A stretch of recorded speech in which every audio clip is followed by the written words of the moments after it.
बिस्मिल्लाहिर्रहमानिर्रहीम। Welcome to Shah Syed academy. अपने इस चैप्टर में हम बात करेंगे गूगल एडसेंस की रिक्वायरमेंट के बारे में, गूगल एडसेंस अकाउंट की एक्विजिशन के बारे में और उसके यूजेस के बारे में। तो आइए वीडियो का आगाज करते हैं, लेकिन इससे पहले कि हम गूगल एडसेंस रिक्वायरमेंट को डिस्कस करें, मैं आप लोगों के साथ कुछ मिथ्स शेयर करना चाहता हूँ।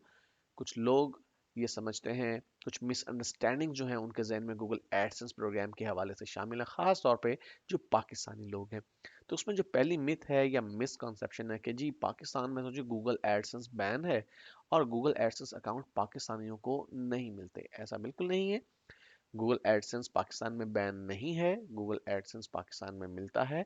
और ये अलग बात है कि गूगल एडसेंस अकाउंट पाकिस्तान में मिलना थोड़ा सा मुश्किल है, और उसके पीछे गूगल का कोई कसूर नहीं है, कसूर हम पाकिस्तानियों का अपना है कि हम लोग जब कोई वेबसाइट बनाते हैं या कोई ब्लॉग बनाते हैं और हमें एडसेंस अकाउंट मिल जाता है, तो जनाब हम फटाफट जो है वो अपने रिश्तेदारों को, दोस्तों को, जानने वालों को मिलते हैं एक्साइटेड हो कि यार मेरी वेबसाइट विजिट करो, मेरा ब्लॉग विजिट करो, ऐड लगे हुए उन पर क्लिक करना, मुझे अर्निंग होगी। जनाब ऐसा बिल्कुल नहीं होता। ये बात ध्यान में रखिए कि गूगल आपको पे कर रहा है and Google is very very smart. Google पूरा ट्रेस करता है कि कौन क्लिक कर रहा है, कहाँ से क्लिक हो रहा है, कितनी देर पेज को व्यू किया गया, पेज पे क्या एक्शन परफॉर्म किए गए, पेज को जो रीड किया गया या पेज ओपन रहा कितनी देर तक रहा। तो आप अगर इस तरह की हरकतें नहीं करते तो पाकिस्तान में गूगल एडसेंस का अकाउंट मिलना इतना मुश्किल ना होता। लेकिन फिल वक्त हकीकत यही है कि एडसेंस बैन तो नहीं है, लेकिन इतनी आसानी से नहीं मिलता। मज़ेदारी की बात यह है कि अगर आप दुनिया के किसी भी दूसरे मुल्क से, फॉर एग्जांपल आप जर्मनी से, यूएसए से, यूके से, फ्रांस से, इटली से अप्लाई करते हैं, विद इन मिनट्स आपका अकाउंट अप्रूव हो जाता है अगर आप वहाँ के रेजिडेंट्स हैं, वहाँ के रहने वाले हैं। लेकिन पाकिस्तानियों के अकाउंट अप्रूव करने में गूगल कुछ टाइम भी लेता है और बहुत सारी चीज़ों को चेक भी करता है। तो पहली मिथ तो क्लियर होगी कि गूगल बैन नहीं है एडसेंस पाकिस्तान में। दूसरी चीज़ ये कि कुछ लोग कहते हैं जी पाकिस्तानियों के अकाउंट तो जी गूगल बिला वजह ही बैन कर देता है, बिला वजह ब्लॉक कर देता है। अब अकाउंट देता भी है तो पहले तो देता नहीं है अकाउंट, अगर दे दे तो फिर जनाब बिना किसी वजह के एवं ही ब्लॉक कर दे। देखिए गूगल ऐसा नहीं करता। गूगल की कुछ पॉलिसीज हैं, जब उनमें से कोई पॉलिसी वायलेट होती है उसी सूरत में गूगल अकाउंट को ब्लॉक करता है। अब ये बदकिस्मती की बात है कि हम पाकिस्तानियों के ही प्रीवियस एटीट्यूड की वजह से बिलाशुबा हमारे अकाउंट्स को ब्लॉक करते हुए गूगल सोचता नहीं है। ब्लॉक बाकी दुनिया के अकाउंट्स भी किए जाते हैं, लेकिन पाकिस्तानियों के अकाउंट्स ब्लॉक करते हुए गूगल इसलिए नहीं सोचता कि हमारी जो प्रीवियस एक्टिविटीज़ हैं, जो हमारी हिस्ट्री बन चुकी है एज अ नेशन, वो आड़े आती है और गूगल जो है वो जल्दी से हमारा अकाउंट को ब्लॉक कर देता है। लेकिन बिना रीज़न के अकाउंट ब्लॉक नहीं होता। समटाइम आपने कुछ भी नहीं किया होता तो आपके कुछ अनजाने दुश्मन जो है वो काम कर रहे होते हैं। मिसाल के तौर पे हो सकता है कोई शख्स जेलस हो जाए, आपने अगर एडसेंस अकाउंट अप्रूव करवा लिया ना, आपने किसी को बताना नहीं है, अपने किसी दोस्त को, किसी रिलेटिव को कि जी मेरा एडसेंस अकाउंट है और मैं वहां से अर्न कर रहा हूँ और मैंने एड्स लगाई हुई हैं। कुछ नहीं पता कौन आपका दोस्त है और कौन दिल से आपसे खुश नहीं है।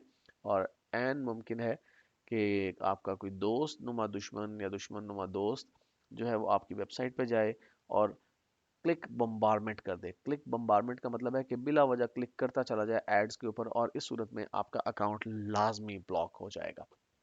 तो ये कुछ मिथ्स थी। आइए अब बात करते हैं रिक्वायरमेंट्स की। जब आप गूगल एडसेंस का अकाउंट हासिल करना चाहते हैं तो उसकी रिक्वायरमेंट क्या है। पहली चीज़ तो ये है कि आपके पास एक सेल्फ होस्टेड ब्लॉग या वेबसाइट होना चाहिए। जब मैं सेल्फ होस्टेड की बात करता हूं तो इसका मतलब ये है कि आप एक होस्टिंग अकाउंट परचेज करेंगे, आप एक डोमेन परचेज करेंगे। उस डोमेन की टीएलडी कुछ भी हो सकती है, लेकिन बेहतर है कि .com में आप डोमेन परचेज करें और उसके बाद अपनी एक वेबसाइट बिल्ड करेंगे। तो फिर आप एलिजिबल हैं गूगल एडसेंस के अकाउंट को अप्रूव करवाने के लिए। उसके बाद दूसरी चीज़ है कि आपकी वेबसाइट जो है वो कम से कम 6 माह पुरानी होनी चाहिए। हम पाकिस्तानियों का दूसरा मसला ये है कि जल्दबाज बहुत ज़्यादा है। साइट बनी नहीं है, अभी 4 पेजेस कंप्लीट हुए हैं और एक्साइटमेंट में जल्दी जल्दी अप्लाई कर दिया गूगल एडसेंस प्रोग्राम के लिए और गूगल ने फिर कर दिया आपको रिजेक्ट। और फिर आप जो है गूगल को बदनाम करते हैं, जिन्हें हमें तो अकाउंट देता ही नहीं गूगल पाकिस्तानियों को। तो ऐसा नहीं है। आपको ना सिर्फ वेबसाइट बनानी है बल्कि पेशेंस के साथ, तसल्ली के साथ आपको उसको इंतज़ार करना है कि साइट कुछ ओल्ड हो जाए, क्योंकि गूगल फौरी तौर पे देखेगा कि साइट की एज क्या है। तो आपकी साइट कम से कम 6 माह पुरानी होनी चाहिए। थर्डली, आपकी वेबसाइट पे रीजनेबल नंबर ऑफ पेजेस होने चाहिए, एटलीस्ट 10 पेजेस होने चाहिए आपकी वेबसाइट के ऊपर। या अगर ब्लॉग है तो एटलीस्ट 10 पोस्ट्स आपके ब्लॉग के ऊपर होनी चाहिए। उसके बाद आप अप्लाई करें गूगल एडसेंस के लिए। और आखिरी चीज़ ये है कि आपकी वेबसाइट पे कुछ ना कुछ ट्रैफिक ज़रूर होनी चाहिए। उसकी वजह बड़ी ऑब्वियस है, जो एडवर्टाइजर है वो ये चाहता है कि मेरी ऐड लोग देखें। अब एक वेबसाइट है जिस पे कोई आता ही नहीं है, तो उस पे ऐड लगाने का उसे कोई फायदा नहीं होगा। इसलिए गूगल कहता है कि जनाब हम आपकी एड्स उन वेबसाइट्स पे लगाएंगे जहाँ पे एटलीस्ट कुछ ट्रैफिक है। तो आपकी वेबसाइट पे कुछ ना कुछ ट्रैफिक होना जो है वो लाजमी है, और ये जेनेरिक ट्रैफिक होनी चाहिए। जेनेरिक से मुराद ये कि दोस्तों यारों और रिश्तेदारों को कहकर बनाई हुई ट्रैफिक नहीं, बल्कि लोग खुद से कुछ सर्च कर रहे हो और सर्च करके आपकी वेबसाइट पर अगर पहुंच रहे हो, इस सूरत में फिर आपको जो है वो जेनेरिक ट्रैफिक मिलती है। तो ये कुछ रिक्वायरमेंट्स हैं जिनको पूरा करने के बाद आप गूगल एडसेंस के अकाउंट को हासिल कर सकते हैं।